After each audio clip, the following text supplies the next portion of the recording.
I would like to introduce the Mayor of Duvall, Ms. Amy Ockerlander. I know, you're like, whatever, because we all say it wrong. Did I say it right that time? You did. I'm getting better.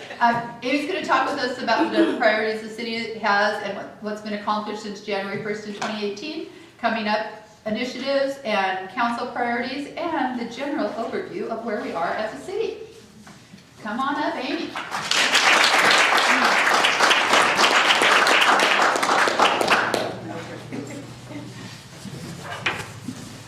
Well, thank you, everyone.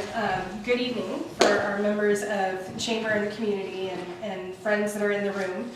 Thank you so much for coming out this evening for the annual State of the City Address. And thank you so much to Peggy Kaler and the Chamber of Commerce for the invitation.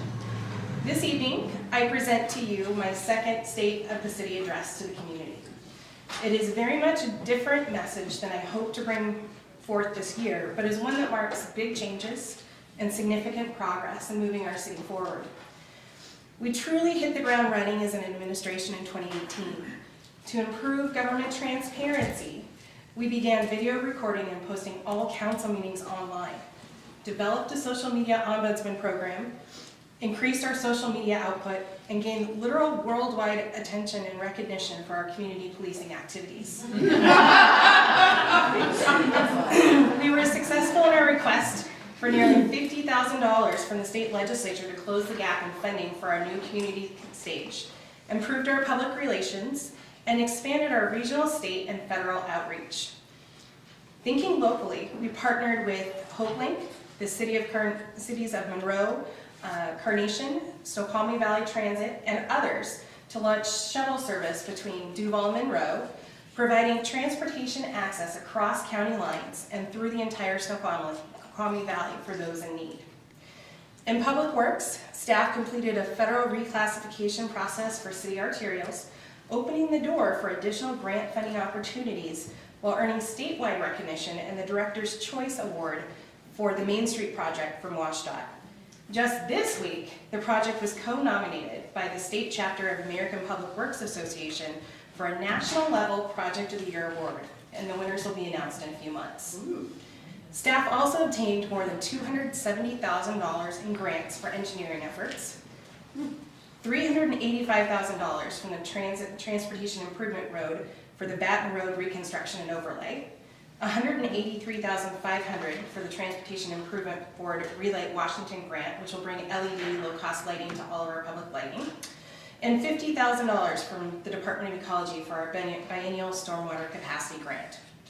Perhaps most exciting to the parents of kids involved in youth sports, and perhaps the Little League president, the city was able to obtain a grant to make constructing a restroom at Big Rock Ball Fields a reality. So no more porta potties. In January of this year, we welcomed back Steve Leniszewski as Public Works Director. Mr. Leniszewski's technical skills and institutional knowledge have been welcomed back by staff and administration alike. The planning department is now known as Community Development under the direction of Laura Thomas, successfully completed an update of the sensitive areas and tree retention policies, updated the R20 zoning policy, received Department of Ecology approval for our shoreline master program, successfully completed the 2018 comprehensive plan amendments. And this is all in addition to managing a record number of development applications and providing key technical assistance to other city departments. This department's work is often understated, yet is extremely critical for city operations. The police department, under the direction of Chief Carrie Hurt, successfully addressed an increase in call volume, partnered with outside agencies to investigate an unusual increase in high-level crimes, established an updated leadership structure, increased our community policing-oriented activities, such as the worldwide viral snowball fight, and has brought increased respect to the organization and enhanced proactive enforcement efforts throughout the city. Our police department is now known far outside of our borders for their professionalism, support, and ability to have fun while sharing critical public safety messages. Financially, we developed the city's first biennial budget. We had the most successful summer stage concert series in history and completed key projects such as the Big Rock Ball Fields renovation and Main Street South. In 2018, we modified our investment policy, which, combined with a strong economy, significantly increased our investment income from an estimated $190,000 per year to more than $217,000 last year, or 115% of what was forecast in 2018. We have change and challenge in front of us. As your mayor, my first 12 months have brought a fresh perspective, increased accountability, transparency, and more direct engagement with the community from the city. In 2018 and the first few months of 2019, we have achieved a tremendous amount as an organization. Duvall is a service-based community, and as such, our most valuable assets are the men and women that choose our city as their work home. We have been fortunate in the number of employees that have continued to seek professional growth opportunities within our organization. Retaining institutional knowledge and appreciation for our city is why we are committed to identifying training opportunities and continuing to provide career development within the city. With the retirement rate of the baby boom generation and gig economy of the late Gen X and millennial generations, workers have greater financial opportunities and incentives working in the private sector straight out of college than working at highly technical jobs in public service. To plan for the future, we need to fully assess our capacity and responsibilities of today. Ensure that as a small city, we are competitive with jurisdictions and industries that we compete with for talent, and provide an environment of support and growth for new and tenured employees alike. Addressing this issue head-on, we have budgeted for a full staff workload analysis and salary study to be completed this year. Faced with a significant need for internal policy updates, budgeting challenges, and culture change, we made the decision not to fill the vacant city administrator position this biennium. I am a steadfast supporter of having a dedicated city administrator, but it has become necessary to take a step back, utilizing our amazing employees to right-side the city, and hire the position when there is an opportunity for the right candidate to be successful. That may mean changes in roles and responsibilities, and we expect clear recommendations to arise out of the staff workload analysis project. In the meantime, Community Development Director Laura Thomas and Police Chief Carrie Hurt are sharing the role and improving upon relationships with staff throughout the city. They have taken this on in addition to their day-to-day duties, and for that, I am incredibly grateful.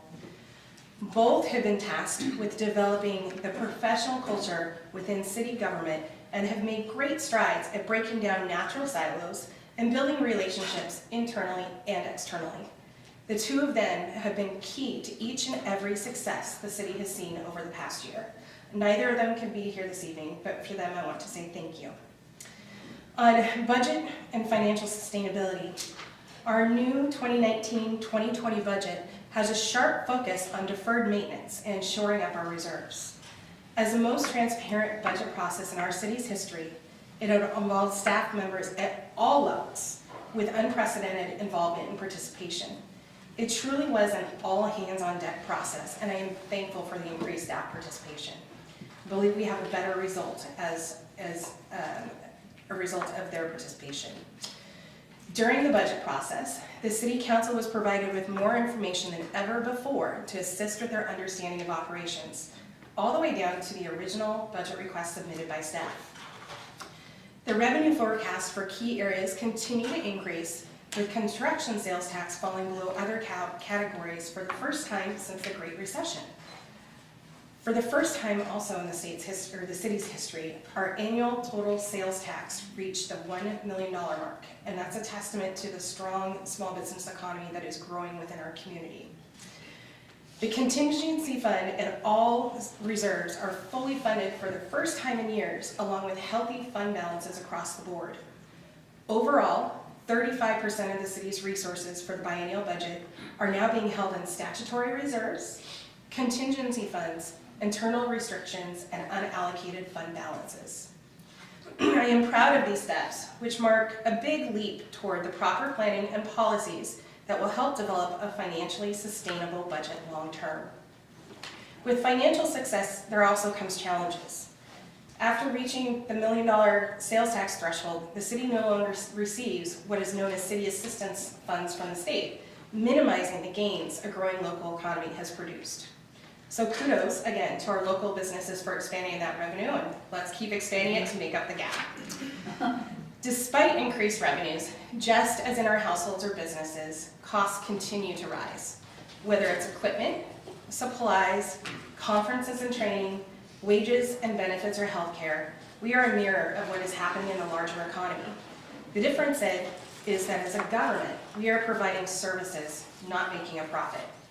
This is normal and a component of why we are moving forward with updated policies. Our population is growing, and so too is the amount of infrastructure the city must maintain. We are looking at revenue options to not just support routine preservation and maintenance of our roads today, but also to enhance our roadways and sidewalks for the future.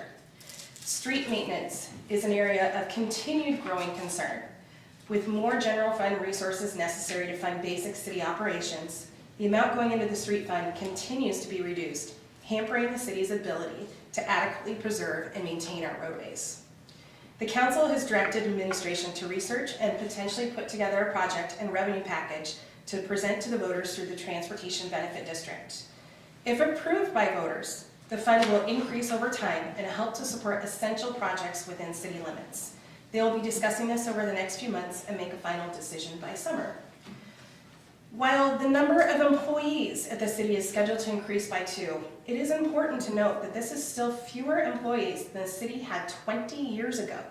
Yet our population has swelled to nearly 8,000 residents and business owners such as yourselves.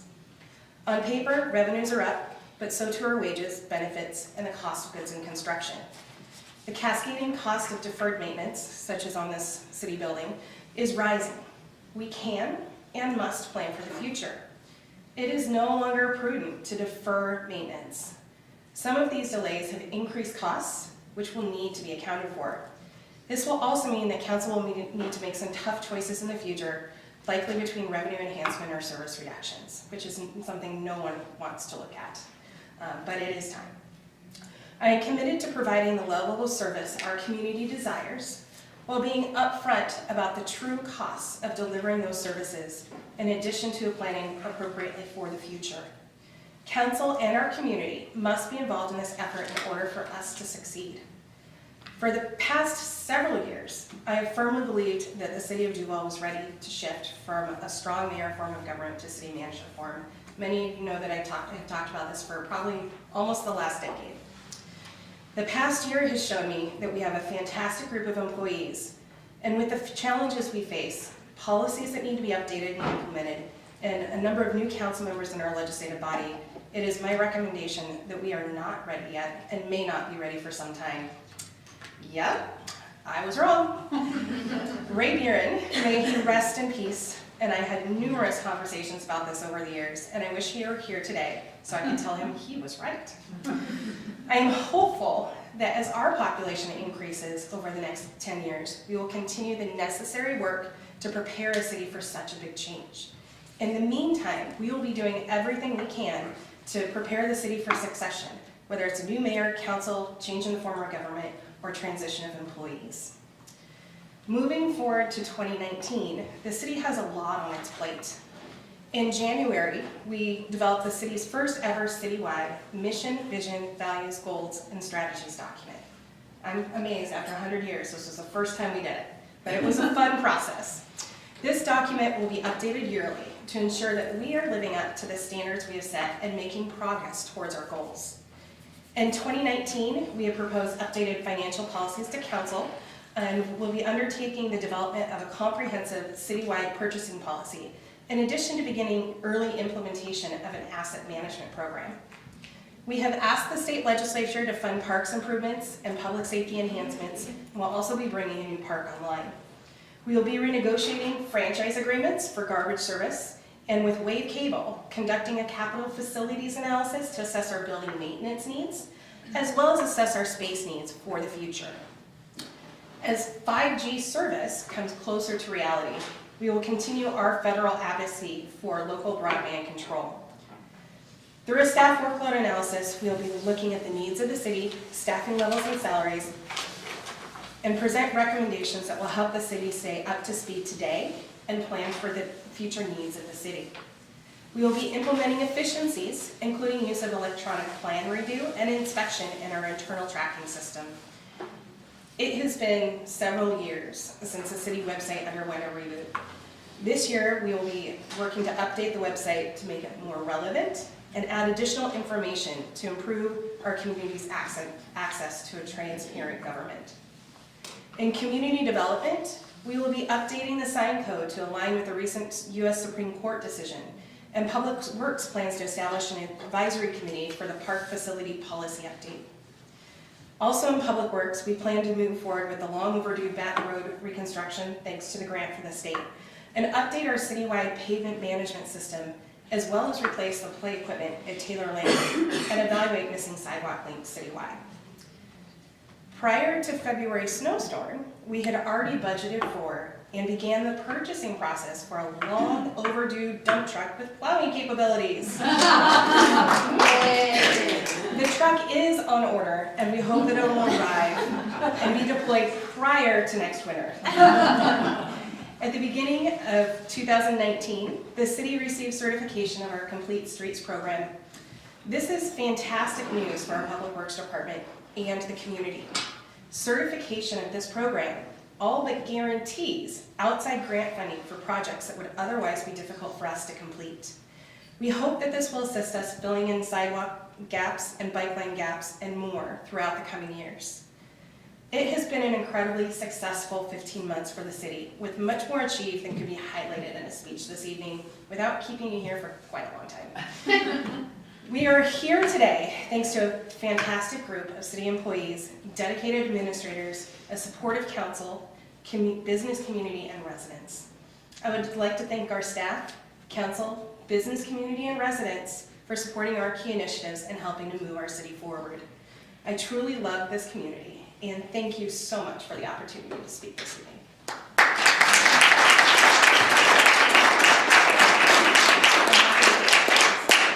Amy can take a couple of questions, you guys. I don't want to keep you too long, but if somebody has something, we'll give you just a couple minutes. Yes, I just have a quick question, because one of the things that even Katie said was finding office space in Duvall is very challenging. Where is it in the plans, especially with so many homes coming in? Is there more plans for retail space, office space in the city of Duvall? Yes, and we're in a very challenging chicken and the egg prospect here. There are lots of people that need space. We have developers that, as part of their development agreements, are required to bring commercial into the city. But the challenge is them being able to make it feasible to build and get tenants to pay to make up for the cost, or finding a tenant that will fund the construction. It's very expensive to build up here. I think, as most business owners know, we have pretty much Seattle rent rates. And it's continually getting ever more expensive. We're hopeful that as the new development goes in, that will spur some of the commercial development down on the south end, which is where most of it is set to go. But part of that challenge is also the fact that it's not flanked on the south side by residential development. Since it is at the end of town and not in the center of town, we have heard folks express concern and challenge that they could put businesses in that would be successful there. So it's something that we're continually looking at. Staff is always fielding questions and trying to respond to folks that are interested in that, and definitely trying to move those things forward. But we definitely do not have enough space for retail and commercial in the city anymore. There's no doubt. Yes? I've heard about some reports about the Woodinville Duvall Road and why it's still a two-lane road, but I've heard something along the lines of a treaty with the Indian tribe. Is that valid? Can you share with us anything on that? I'm not aware of anything about a treaty with an Indian tribe. It is possible. That said, King County has had continuing reducing road fund dollars over the last 25 years since the Growth Management Act has gone into effect, because the city or the county's only source of road funding is something called the county road tax, and that can only be assessed to the residents in unincorporated King County. The overwhelming majority of residents in King County reside within cities and don't pay that tax. So you have, I believe at last count it was about 250,000 people paying for all of the roadways in King County. The county has been very active in trying to find ways to get support from the legislature for new funding options or bring funding options forward, and they have not been successful. But that is something that is on our radar continually, and we're working on other transportation solutions as we go into the future. One more. Okay. Anybody got one more question? And I mean a quick one. Go ahead, Ken. Yes. When will the infrastructure, i.e. electrical, water, waste, be projected to meet its capacity? Well, electrical's put in by PSE. Our water is fine. Our sewer is set to meet our development that's currently in the pipeline and possibly beyond. How long? Our sewer we have the capacity to grow our sewer capacity to meet our current population growth targets and possibly beyond. Okay, excellent. Amy, thank you so much for coming. In a concise manner, and I think this takes a lot of the rumor out, because Duvall's a rumor town. It is. I like it when we actually get the actual facts. So thank you so much. And Jennifer, I wanted to thank you for being here tonight as well. Thank you, Council, Jennifer. our council is just so amazing, and we're so lucky that you've all stepped up to do this, because it is a big job. We've got a lot of workforces, and everyone that's an elected official in the city really cares about making the city better. And that's something that we are quite fortunate to have in this Yeah, community. should be very proud of. Thank you so very much. And as we're